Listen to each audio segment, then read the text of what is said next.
भारत माता की, भारत माता की, भारत माता की।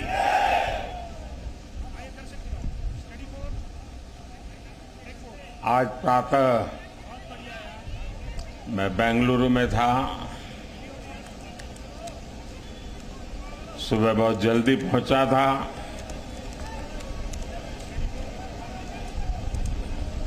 और तय किया था कि भारत में जाकर के देश को इतनी बड़ी सिद्धि दिलाने वाले वैज्ञानिकों के दर्शन करूं। और इसलिए मैं सुबह सुबह वहां चला गया। लेकिन वहां जनता जनार्दन ने सुबह से ही, सूर्योदय से भी पहले हाथ में तिरंगा लेकर के चंद्रयान की सफलता का जिस प्रकार का उत्सव मनाया, वो बहुत ही प्रेरित करने वाला था। और अभी कड़ी धूप में सूरज बराबर तप रहा है। और इस महीने की धूप तो चमड़ी को भी चीर देती है। ऐसी कड़ी धूप में आप सबका यहां आना और चंद्रयान की सफलता को सेलिब्रेट करना और मुझे भी इस सेलिब्रेशन में हिस्सेदार बनने का सौभाग्य मिले, ये भी मेरा सौभाग्य है। और मैं इसके लिए आप सबका अभिनंदन करता हूं। आज जब मैं इसरो पर सुबह पहुंचा था तो चंद्रयान द्वारा जो तस्वीरें ली गई थी, उन तस्वीरों को पहली बार रिलीज करने का भी मुझे सौभाग्य मिला। शायद अब तो आपने भी टीवी पर वो तस्वीरें देखी होगी। वो खूबसूरत तस्वीरें अपने आप में एक बहुत बड़ी वैज्ञानिक सफलता की एक जीती जागती तस्वीर हमारे सामने प्रस्तुत हुई। आमतौर पर एक परंपरा है दुनिया में कि इन प्रकार के सफल अभियान के साथ उस पॉइंट का कोई न कोई नाम दिया जाए। तो बहुत सोचने के बाद मुझे लगा,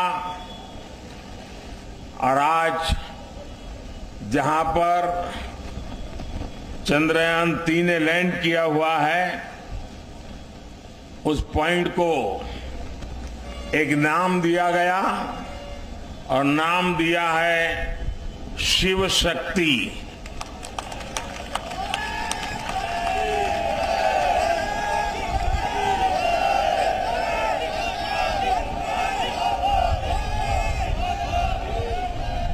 और जब शिव की बात होती है तो शुभम होता है, और शक्ति की बात होती है तो मेरे देश की नारी शक्ति की बात होती है। जब शिव की बात होती है तो हिमालय याद आता है, और शक्ति की बात होती है तो कन्याकुमारी याद आता है। हिमालय से कन्याकुमारी तक की इस भावना को उस पॉइंट में प्रतिबिंबित करने के लिए इसका नाम शिव शक्ति तय किया है। इसके साथ ही 2019 में चंद्रयान 2, उस समय नाम रखने की चर्चा मेरे सामने आई थी, लेकिन मन तैयार नहीं था। भीतर ही भीतर मन ने संकल्प कर लिया था कि पॉइंट 2 को भी नाम तब मिलेगा जब हम सच्चे अर्थ में हमारी यात्रा में सफल होंगे। और चंद्रयान 3 में सफल हो गए तो आज चंद्रयान 2 का जो पॉइंट था उसका भी नामकरण किया और उस पॉइंट का नाम रखा है तिरंगा।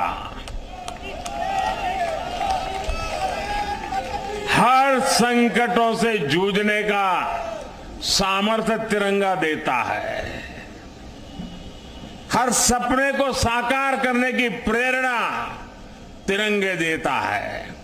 और इसलिए 2 में विफलता मिली, 3 में सफलता मिली, तो प्रेरणा बन गई तिरंगा। और इसलिए जो पॉइंट 2 चंद्रयान 2 जो पॉइंट के रूप में अब तिरंगा के रूप में जाना जाएगा। और भी एक महत्वपूर्ण बात आज सुबह मैंने कही है, 23 अगस्त भारत की वैज्ञानिक विकास यात्रा में एक मील का पत्थर है। और इसलिए हर वर्ष भारत 23 अगस्त को नेशनल स्पेस डे के रूप में मनाएगा। साथियों, मैं पिछले दिनों ब्रिक्स समिट के लिए साउथ अफ्रीका में था। इस बार साउथ अफ्रीका के ब्रिक्स समिट के साथ साथ पूरे अफ्रीका को भी वहां निमंत्रित किया गया था। और ब्रिक्स समिट में मैंने देखा, शायद ही दुनिया का कोई व्यक्ति हो जिसने चंद्रयान की बात न की हो, बधाई न दी हो। और जो बधाइयां मुझे वहां मिली है, वो आते ही मैंने सब वैज्ञानिकों के सामने उनको सुपुर्द कर दी है। और आप सबको भी सुपुर्द कर रहा हूं कि पूरे विश्व ने बधाइयां भेजी है।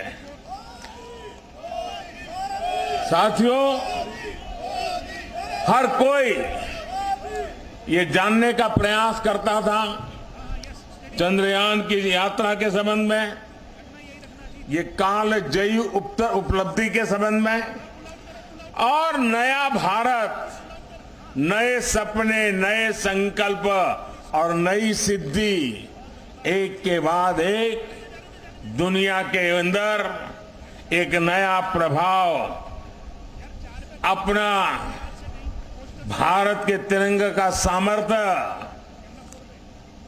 अपने सफलताओं के आधार पर, अचीवमेंट्स के आधार पर आज दुनिया अनुभव भी कर रही है, स्वीकार भी कर रही है और सम्मान भी दे रही है। साथियों, ब्रिक्स समिट के बाद मेरा ग्रीस जाना हुआ। 40 साल बीत गए, भारत के किसी प्रधानमंत्री ने ग्रीस की यात्रा नहीं की थी। मेरा सौभाग्य है कि बहुत सारे काम जो छूट जाते हैं मुझे ही करने होते हैं।